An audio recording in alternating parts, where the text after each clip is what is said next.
সবাইকে যথাযোগ্য স্থানে যথাযোগ্য সম্ভাষণ জানাই।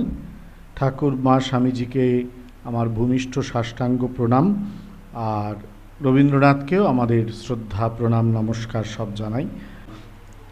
কবিতাটি সবারই পরিচিত, নগর লক্ষ্মী। দুর্ভিক্ষ শ্রাবস্তিপুরে যবে জাগিয়া উঠিল হাহারবে, বুদ্ধ নিজ ভক্তগণে শুধালেন জনে জনে, ক্ষুধিতেরে অন্নদান সেবা তোমরা লইবে বলকে বা।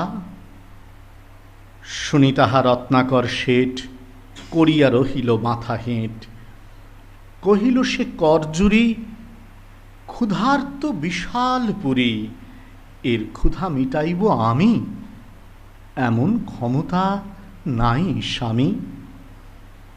কহিল সামন্ত জয় সেন, যে আদেশ প্রভু করিছেন তাহা লইতাম শিরে, যদি মোর বুক চিরে রক্ত দিলে হতো কোনো কাজ।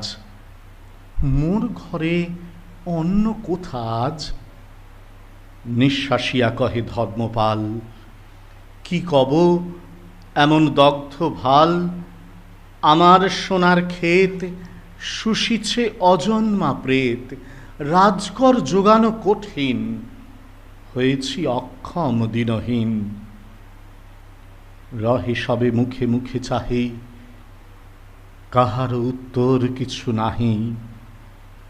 নির্বাক সে সভা ঘরে, ব্যথিত নগরী পরে, বুদ্ধের করুণ আখি দুটি সন্ধ্যা তারা সমরহে ফুটি। তখন উঠিল ধীরে রক্ত ভাল লাজ নম্র শিরে, অনাথ পিণ্ডদ সুতা বেদনায় অশ্রুপ্লুতা।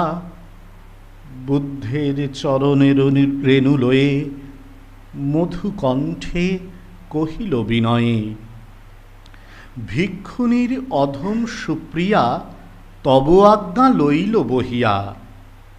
কাঁদে যারা খাদ্যহারা আমার সন্তান তারা, নগরীরে অন্ন বিলাবার আমি আজি লইলাম ভার।